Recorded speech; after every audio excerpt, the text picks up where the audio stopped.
screwed up when you stick it in the thing. No, I'm really careful about that now. Everything's a lesson. And even though we don't show any viewers, according to these people, they hear us. So we have one now. Who is it? I don't know.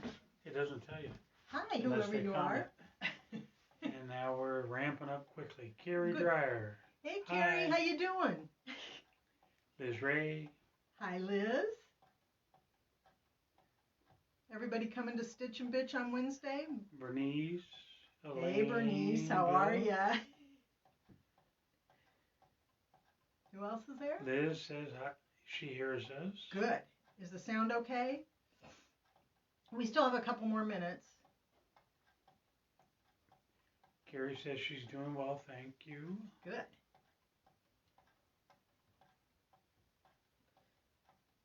So fall has come here. One day next week we're going to make it into the 70s maybe, but it was 41 last night. So it's coming quick. Right on the heels of Margot.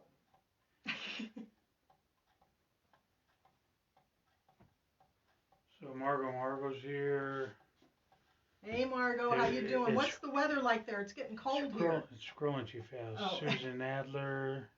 Hey Susan. Lorraine Short. Nancy. Welcome Lorraine. I can't read her last name based on the background. Bernice. Oh, okay, so Jim Suzio is looking. Hey Jim, how you doing? Is looking good. I haven't gotten to talk to you in a while. I hope things are well with you. Your garden is beautiful, by the way. Now this is interesting. Across the top now, their pictures are showing up in little circles. It's never done that before. Really? Yeah. Huh. If I had a bigger Something screen, new on Facebook, huh? Kathy McCarl's watching. Mary Hey Lynn Kathy, is watching. how you feeling? Your daughter played hooky today. She left me all by myself. She's going to rue the day she did that. I was talking to Deb earlier, and she said, when is my day? And I said, I have a 3-dayer coming up next month where I get to go to Wisconsin. Trudy says hi. Hi, Trudy. Hope you're feeling well.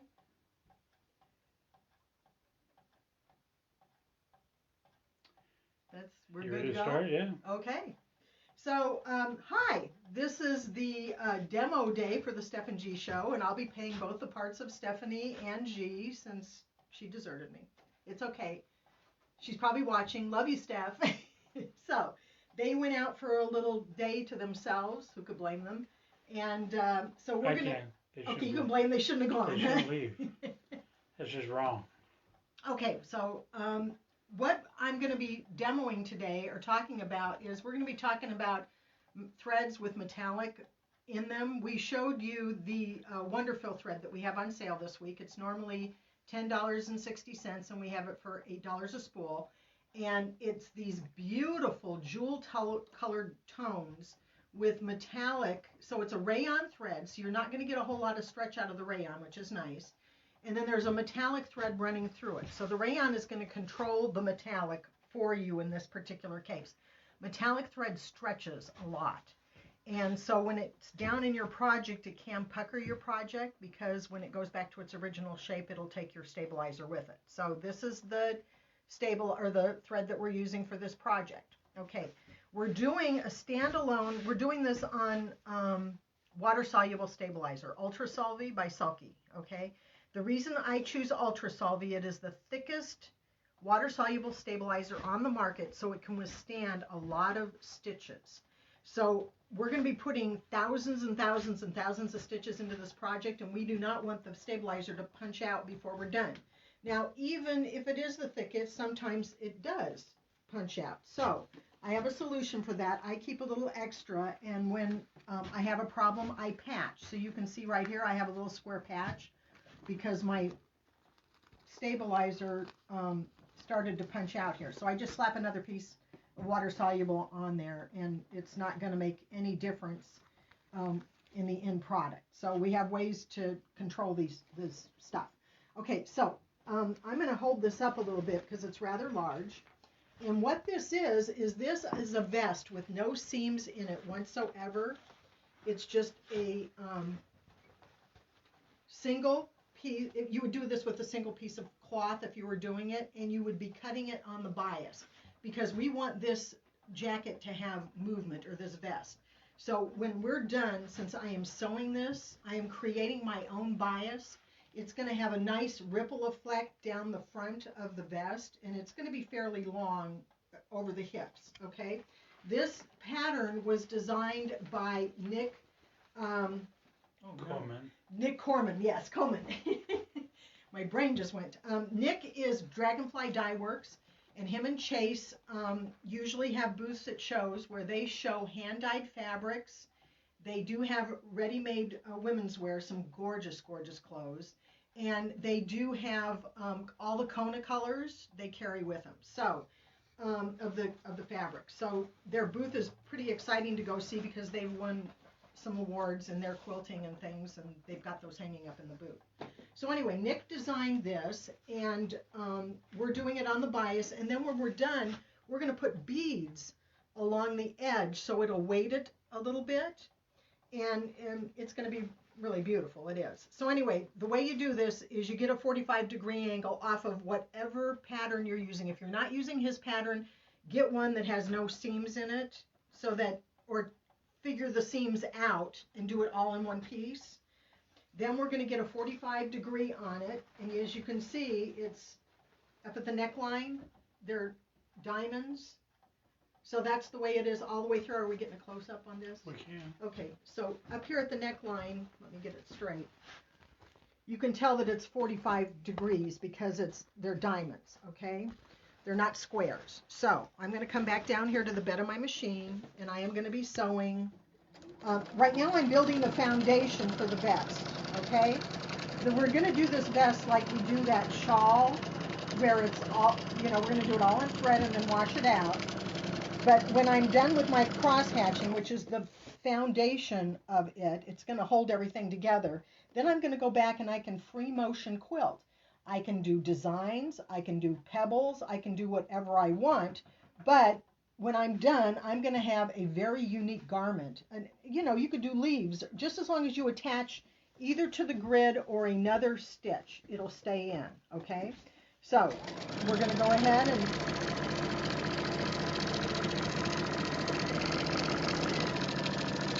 now I've shortened my stitch to 2.0. This stabilizer, or not stabilizer, the thread that I'm using is Wonderfill. It's called Glamour, Glamore.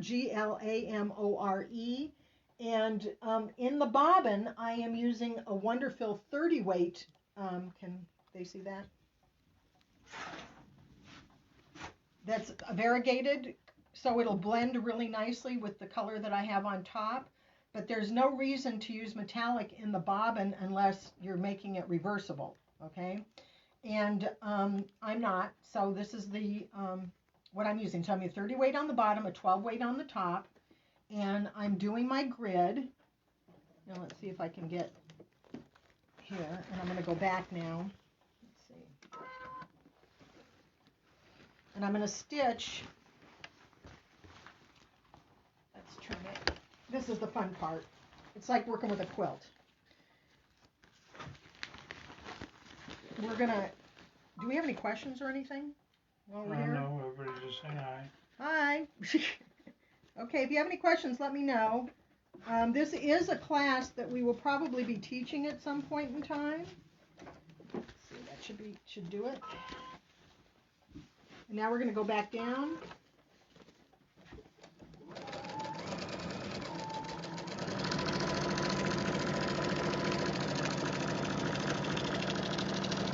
This will make a wonderful gift. And it's one size fits all, pretty much. I think he's actually doing the pattern in a small, medium, and large. But, and you'll get all three sizes.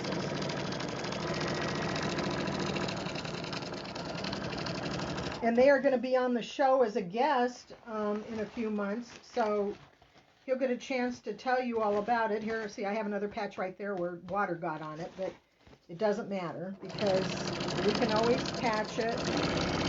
That's the one thing about water-soluble stabilizer. It's absolutely wonderful. But anyway, we're going to continue our grid. So when you're working with, now as you can tell, I'm working with the thread director. I'm not having any issues with shredding. If you were doing this on a regular machine and it was twisting, I shouldn't say regular machine, with a regular spool pin, that's a horizontal spool pin like this one here, where you can't stand it up, the thread twists as it comes off, and it'll shred as it goes through the needle because it's going to get thicker as it goes through. So if your thread is shredding, you know why. It's that it's twisting as it's coming off. And we're not letting up on this thread. We're going to try to keep going as long as possible without cutting or breaking our thread, because when you do that, it diminishes the integrity of your project. So with the thread director, we have no issues. Now, I have gotten this far on one spool of thread of the Wonderfill, and I still have quite a bit left on there. So I'm going to estimate it's going to take about 2.5 spools of thread to finish this project. And the stabilizer, and you're going to use a 116 top stitch needle because it has a really big long eye so that the thread will not rub on the inside of the eye. The metallic will not get a burr on the inside of the eye, and you're not going to have any shredding, okay? A top stitch needle, the way they are designed, is that it has what's called a scarf on the back, and what that is a groove that goes down the back of the needle, and that scarf protects the thread as it's going down into your project. It kind of goes around, and you don't get as much friction on the thread as you would if you used another type of needle, okay? Hang on. Yeah? So Margot says, my thread director wobbles because my bobbin holder can move a bit.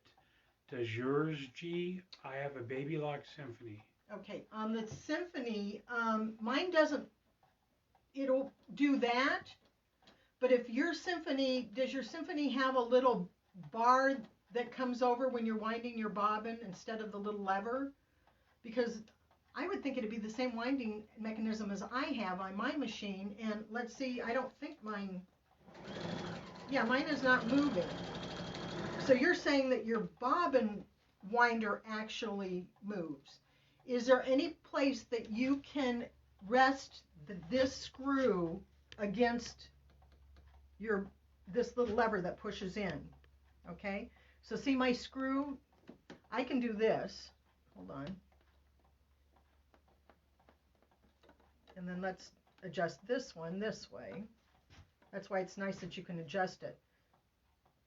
No, it's not gonna, you might have to get the screw on the back side, but try getting the screw up against the lever some way so that it can't bounce back and forth, Margot, and see if that works. And if it doesn't, email me and we'll figure it out. Okay? Yeah, the idea is that this screw, if it turns this way, you butt this screw up to here.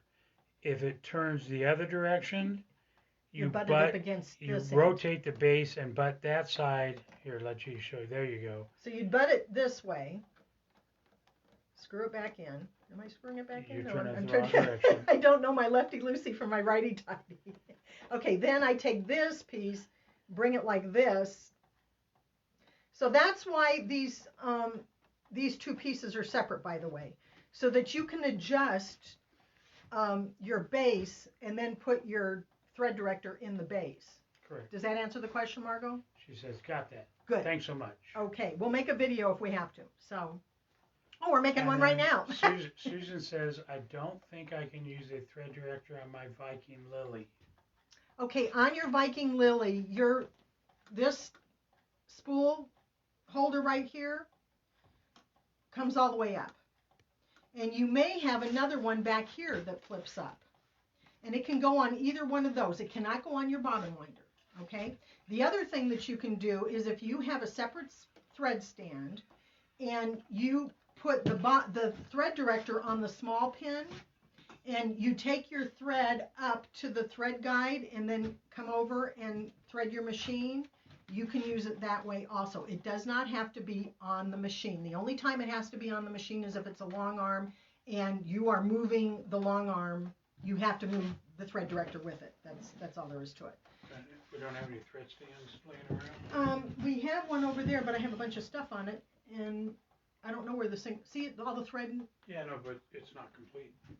Oh, that's right, it's got the wrong pin on it. Right. Okay, so a regular thread stand has a small pin, and then it has what's called a hook, a long piece that comes up with a triangle on top.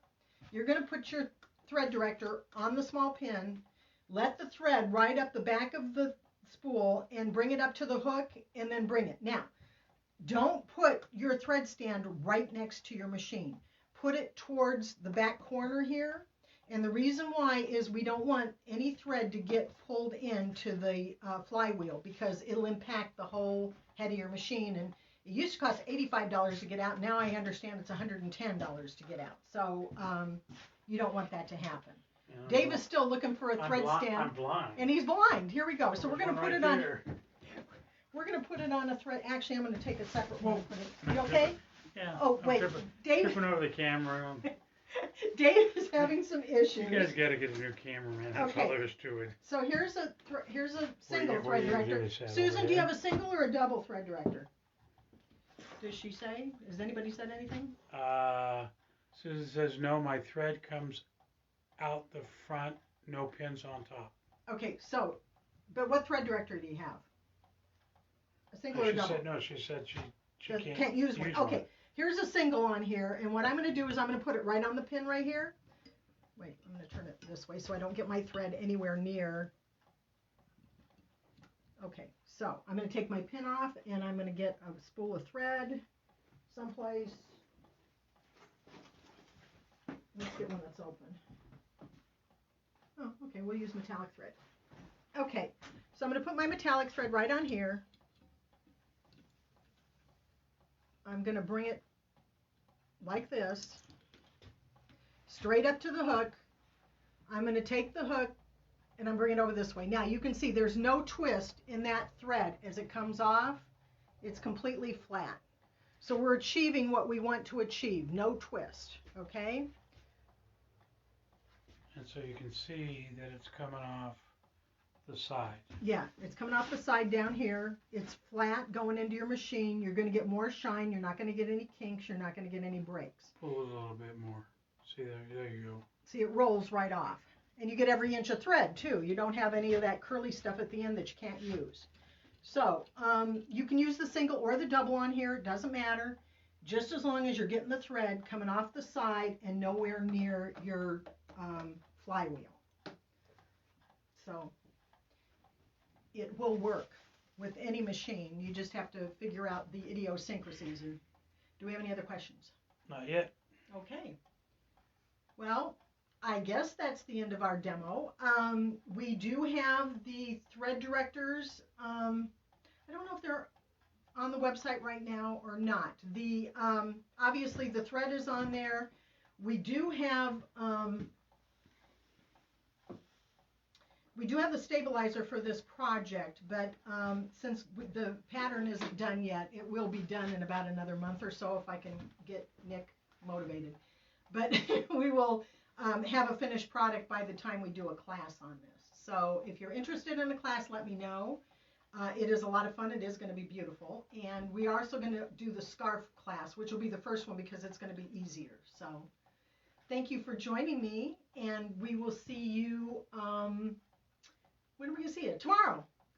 What is tomorrow? Wednesday? Oh, tomorrow is Wednesday, so it's the Stitch and Bitch from 3 to 5. The link will be posted on the website, Steph and G's Show Facebook page. And you can click on that. If you used a link last week, it's the same link, so just save it someplace, and then you can just every week go, because she's got it programmed out till the end of the year on the same, what's it called? Yeah, the same thing. Yeah, but it's not the same link. Starting tomorrow, it'll be the same link. Oh, yeah, don't copy it till tomorrow. Right. And then Mary Lynn wants to know, are you going to post the Zoom for tomorrow? I'm not sure I understand the question, but if the question is after the Zoom meeting is done, I don't know if I've been posting them, but I certainly can do that. It's not a problem.